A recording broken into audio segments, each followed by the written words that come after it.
Where should the camera be? Oh, wherever.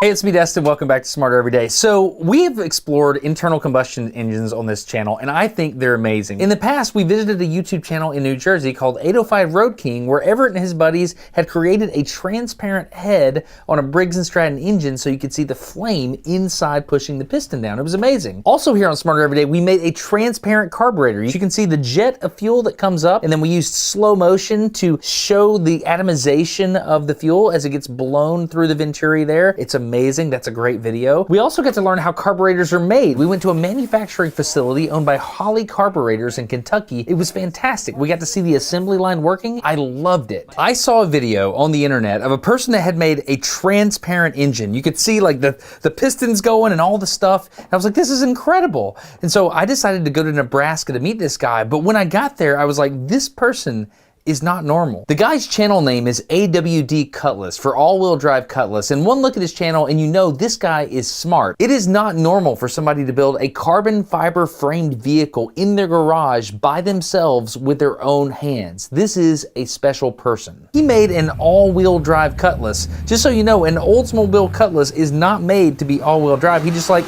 made it all-wheel drive. It's incredible. This guy is smart. I'm incredibly excited to take you to Nebraska with me to go to Brian's garage, and we're gonna see a transparent engine and we're gonna learn how it works. Let's go get smarter every day. Okay, let's start our adventure by flying to Nebraska, which is an awesome state. They have a ton of irrigation pivots, which I love, as you know. Anyway, let's go to the address that Brian gave us. Okay, I think we're at the right house. Brian and I howdied and shook, and then he took me to the workshop where the magic happens. Okay, I'm in Nebraska, and this is Brian King, and you built this, right? Yep. Okay, the reason I am in Brian's garage is because I saw this video that Brian made, and it's amazing. You built a see-through engine, and when I was doing research on fuel injection, I was trying to understand timing, I found this, and I was a little upset, to be honest with you, because I saw that 12,000 people have viewed your video, and I think it's amazing, and I want way more people to see your video because this is an incredible project. So that's why I'm here. Yeah, that's awesome. Yeah. so can you explain to me what this is and how you did it? Just basically, it's just a V8 engine. That's based off that engine that's sitting over there, kind of the same concept. Same internal parts and all that. This is an LS engine, right? And the standard 5.3 LS engine, which GM probably has a billion of them floating around out there, I guess. Hard to say, but needless to say, that was one that was broken, and I bought it for $50 and tore it all apart and put a bunch of plastic around it, and there it is. And you made the most amazing visual learning aid I've ever seen. Can you please show me how it works? Sure. Yeah. Let's plug it in here real quick. So it's got everything, right? Like before you make it move, because that's amazing, it's got actual pistons that move in cylinders. I mean, do you have seals on the pistons? Nope, I took the rings off because it didn't need to have them, I guess, the way I designed this. I wanted it to move freer, I guess, if that makes sense. Okay. And you've got the crankshaft down there. Yeah. And what do you call the rod? The connecting rod. The connecting rod. You've got connecting rods in there. And that's the wrist pin right there. And so what is this right here on this side? So you got the timing chain on the outside. You got your oil pump right behind this cover here. It actually has oil in it. Yep. Okay. And where does the oil go? It goes right up to the top here, right above the camshaft, which is in the center. So it's hard to see, but there's a pipe. So the oil comes up here. It goes through this metal pipe straight here. Here, I'll get an air bubble in there. That way you can see where it's. Oh, wait. See that air bubble right there? Yeah. So and you're doing that with your hand. Yep. Do it again. Yep. So bring the oil towards you. Oh, you just pump it over. Okay. And then it'll start spraying out the end there, and it kind of gives you an idea that the oil's circulating. And that's how an actual engine works. Yep. So does the oil always come to the? Is this the back of the engine? Yeah. So with an actual engine, that would be sealed off because they try. So it keeps pressure, I guess, if that makes sense. So as that pump is turning, it builds that oil pressure way up, and it forces it into the places they want it to go. Okay. Where this, I don't need all that pressure because it's just a display piece. So you're just recycling the Yeah, oil. it just pours it out. But there are other, on a real engine, there's places where the oil would Well, if go. you look in here, you can actually see the veins. So behind each black screw, I drilled a hole to get down to the lifters. It's so hard to see on this camera, but yeah, there you see this. Let me see if I can articulate this. There is this is the main like feeding manifold, so to speak, of the oil, and then there's little holes. Oil galleries going left and right. Galleries, that's the word? Yeah.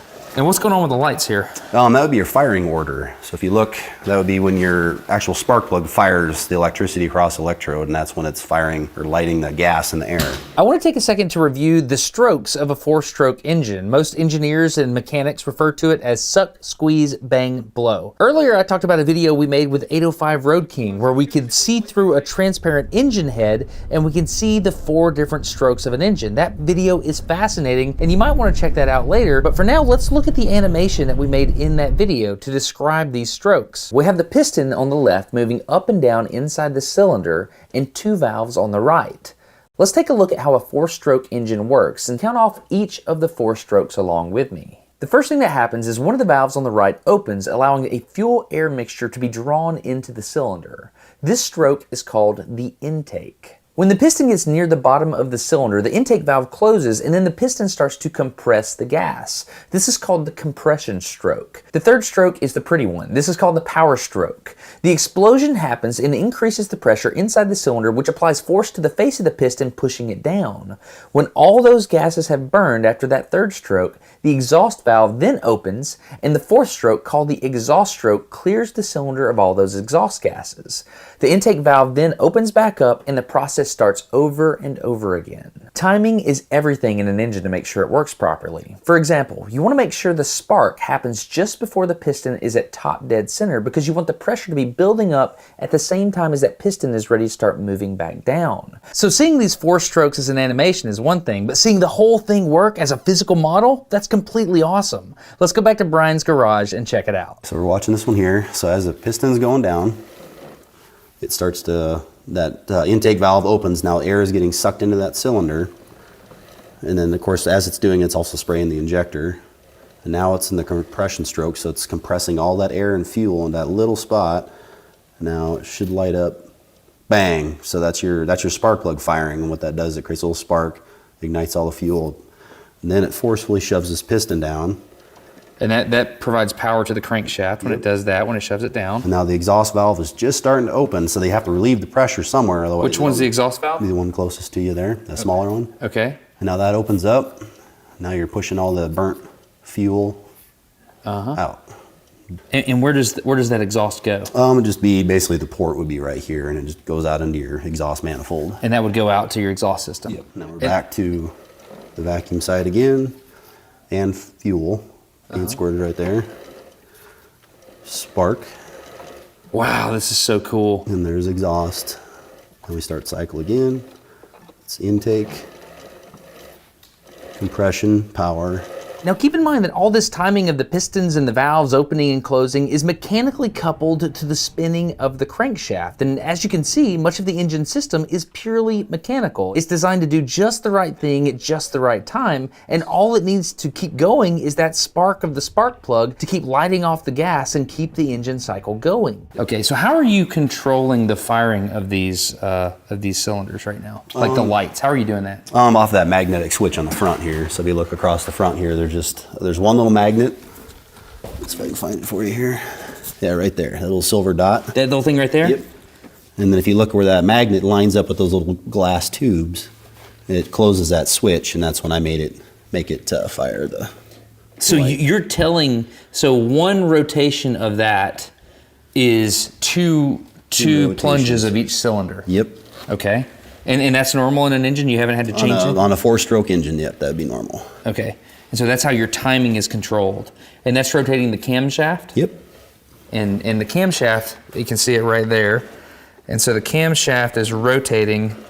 That's a little harder to see, isn't it? I can take this cover off. Would that help? Yeah, let's do that. That'll Can you really do that? Yeah, it comes apart. Okay, before Brian takes that cover off, a big thank you to Drake State Technical and Community College that put me in touch with Huntsville Engine that gave me a crankshaft and a camshaft so that we could see it. So right here we have a crankshaft. Now the crankshaft is, you can see right here, this is where the pistons are connected right here. And you have one piston going that way and one piston going that way. Like you've heard of V8, it's shaped like a V and there's 8 pistons. And so that way and that way, right? That's connected to the crankshaft. Now there's a couple of really cool things about the crankshaft. Like for example, the fact that you got these big counterweights on here, that opposes the amount of force and accelerations caused by those pistons going in and out, right? There's a couple of other things going on here. Like look at the lobe, the counterweight. So if you look really close, you'll see right here that it's been drilled out. And here it's been drilled out a lot. You can add and subtract those weights to balance out the engine and reduce the vibration, which is really a really cool feature to have. Another thing to think about is how do you hold this thing in the engine block? Because you got all this crooked stuff happening and lots of weights being thrown around. Well, you do that by resting the engine. I think of it as resting it on the journals. There's 3, 4, 5. Those are the journals that hold the crankshaft in place along the axis of the engine itself. So that's where your journal bearings are, 5 locations. Now the camshaft sits above, the crankshaft like that right there, right?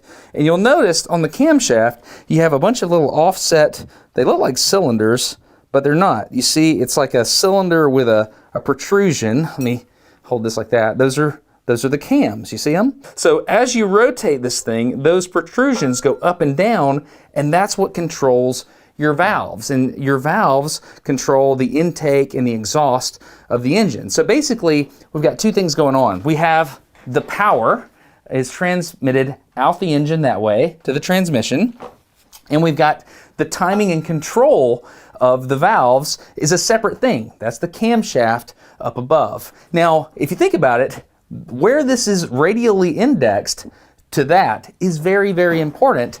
And so mechanics have little tricks that are kind of built in. If you look really, really close here, that's that little notch right there. That's top dead center for the engine. They can radially rotate that until that's aligned, and then you would have a similar mark on the front of the camshaft, and those things are hooked together with the timing chain, which is on the front of the engine. So now that you have a visual map of all this stuff going on, let's go back to Brian's shop and let's check it out in the running condition. And you did that with, how did you cut everything so exact? Just like cutting wood. I have a bunch of, like a skill saw, and I've got a couple of rotary saws, and I mean, just, I don't know, all freehand mostly, believe it or not, and then Really? hand filing everything. But yeah, it was I a am little tedious work. incredibly impressed with your work. Oh yeah. We can see way better now. Okay, absolutely. Okay, so this would be your lifter. That's your push rod. And there's your oil gallery down the center. there's a cam. Yep. Right there, and the cam is basically an off-centered cylinder, is it, or is it a weird lobe-looking shape? Like a lobe. Okay. I guess if you look at it, you can kind of see the lobes coming up in different areas. Like a teardrop, I guess, in Okay. individual areas. Okay, and so the lifter rides on the cam. Rides on that lobe there, which you'll see it'll push it up. Yep. And that moves this rod. Is this called the push rod? Push rod, yep. The push rod goes up here to the rocker. the rocker. Okay. And the rocker pushes on the valve and the valve spring and opens Keep up. going. I don't see the rocker move. Yep. Okay. So right there, and then on this other side, so the rocker is just a seesaw, Pretty much. and then it controls the valve. Okay. This could not be more clear. It's pretty straight up. I mean, That's pretty amazing, is what that is. But what's so incredible is like the tolerances on a. Is this an aluminum block? Or that's actually cast iron as well. This is a cast iron block. Okay, so on this cast iron block, everything is precisely machined, but you just did this with like normal tools. Right behind you. I use that tool right there. That was literally everything was done right on that. On the machine. smithy? On the good old smithy. That's amazing. I have so much respect for you. I really do. Okay, so yeah, let's see it go. All right. And you've got the little tube in there for your LEDs. Yeah. That's so clever. Yeah, and I had to solder all them in. And every LED, they run kind of warm, so I had to put a heat sink on them, and that's what that aluminum channel is. It pulls the heat away from the light. Otherwise, the LEDs get so hot, they burn out. Really? So that was one thing I ran into right away, so I had to figure out something different. And So you're good at electronics as well. So. I mean, it was something I did in college, a little bit here and there, and then switched over to automotive, and yeah. That's awesome. Yeah. Jack of all trades again. A master of a few is better than, how does that go? Better than a master of one or something? I don't remember the whole terminology. That's amazing. I would say like a PhD is an inch wide and a mile deep, but you're like an inch deep and a mile wide. Or it looks like you're like half a mile deep, half a mile wide. Well-rounded, I guess. Yeah, that's pretty good. All right, so here we go. It's hard not to smile, isn't it? Yeah, I love it.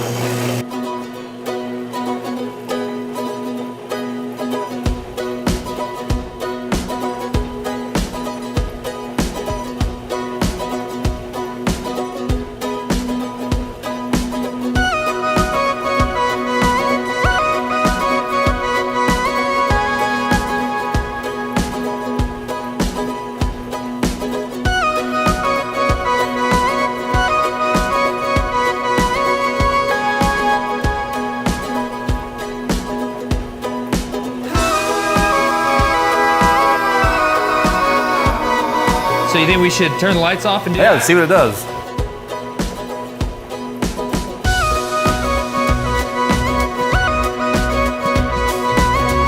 Oh, so it's moving right to left. Yep, and then the other side's going the other way. So it's really, really wild.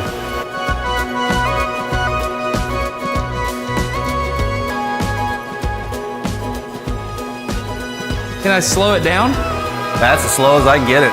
That's as slow as I can get it. Actually, hang on, I got an idea for you. Just put a wrench on, or a drill on Yeah, it? I've got a drill, and that's what I was doing in the beginning before I put the electric motor on it. Okay, yeah, this is telling the story. So, boom, boom, boom, boom, boom, boom. Oh, so this one's different. No, I think it's probably just having a misfire on the Oh, magnet. this There it cylinder's goes, misfiring. Yeah, that magnet might be just strong enough it's grabbing that window switch and it's making I the trigger see. wrong. I see. Yeah, I think we got a misfire. Get a get a misfire on We got a her. misfire. Dang it. Mechanical failure. We're That's fantastic. Yeah. gonna have to go back to R&D and figure it out. That's not great. It's supposed to go right to left on the front side and left to right on the back, but we have a misfire on one of the cylinders because of the magnet. Yep. That's. We got a bad spark plug. Don't you wish it was that that easy to You diagnose? just look at it. Oh, yep, there it is. It's fantastic. Now you can run it. Can you run it up? That's so cool, dude. So the one thing you might notice that is splashing a lot of that oil around. That's not normal. This one I had to overfill it. That way the oil can cover the crankshaft better. But typically in an actual engine, the oil sits down in a sump, which I can show you what that looks like. Okay.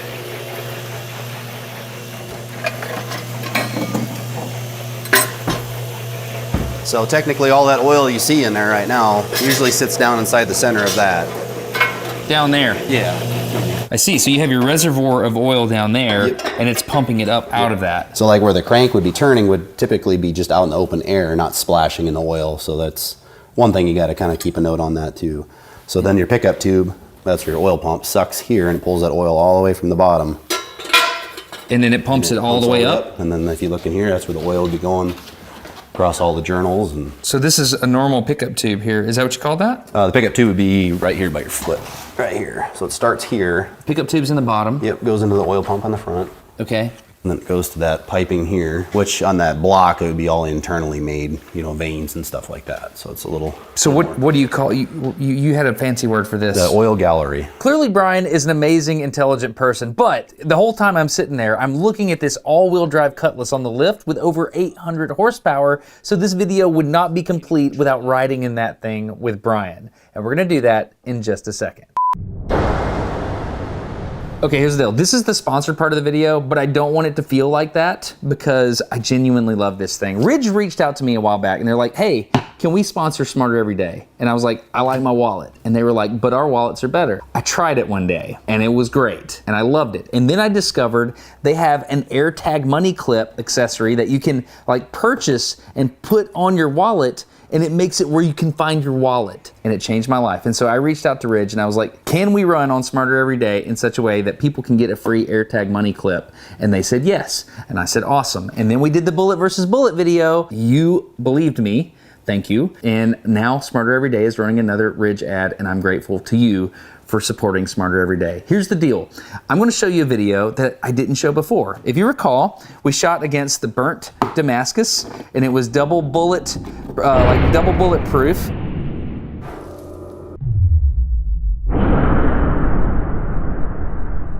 We also shot against the titanium, also double bulletproof.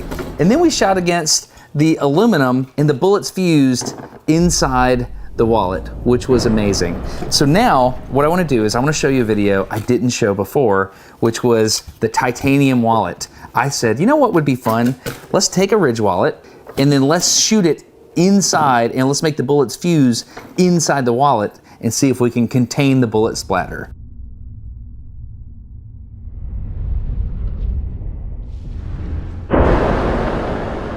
As you can see, the timing was off, but it still led to something really cool. Watch the back of the bullet spin around here.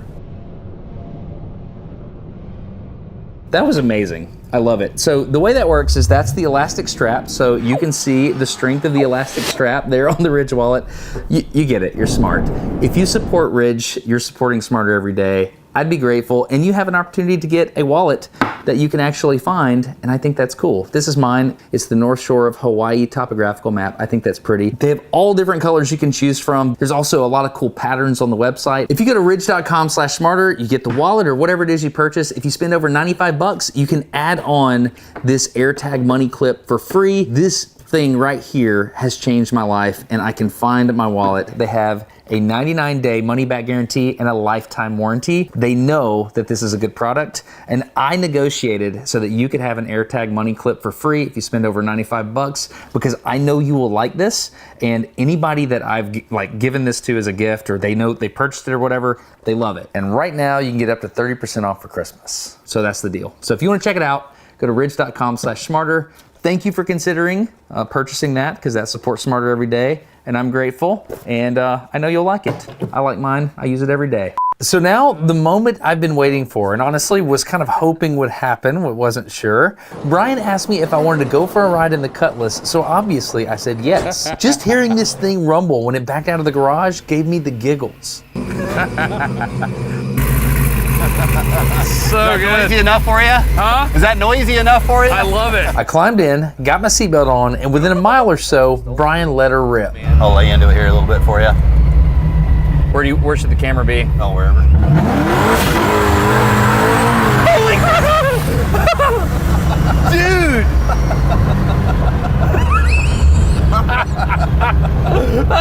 Oh, You had that recording the whole time, right? I think I did, but yeah.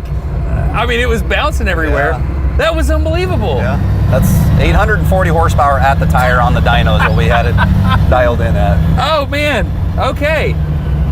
Well, that was ridiculous. It's hard to explain the combination of acceleration and engine noise. You can hear it in your chest, and it's amazing. We talked all about how the car works. He introduced me to the original lightning rod shifters that came with the Cutlass. He's modified it to not use them though. We just cruised around town like old high school friends, and eventually got to talking about important stuff like our families, which is when he told me why the car is so special to him. So like when my dad passed away, years ago, the little bit of money that I got out of that was, to pay for the car and go through school. And this was one of the first cars I got.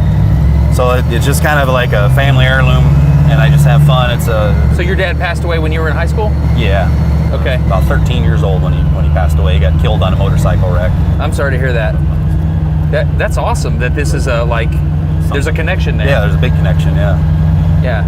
That's cool. There's a lot going on in the world today, but I take comfort knowing that there's some dude named Brian out in the middle of Nebraska that's done amazing things with a car that gives him a special connection back with his father. I also like the fact that that car is also becoming a point of connection with his family, who I had the great pleasure of meeting earlier. I hope you enjoyed this episode of Smarter Every Day. It was a blast. Big thanks to Brian for letting me come out there. Oh, if you want to support the sponsor, that would be awesome. Also, if you're a supporter on Patreon, I am working on the stickers now, and they're pretty cool. I do a sticker every year for people that support on Patreon to say thanks for sticking with me, and I really like this one. So if you're up for it, patreon.com/smartereveryday.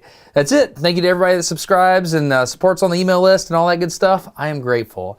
I'm Destin. You're getting smarter every day. Have a good one. Bye.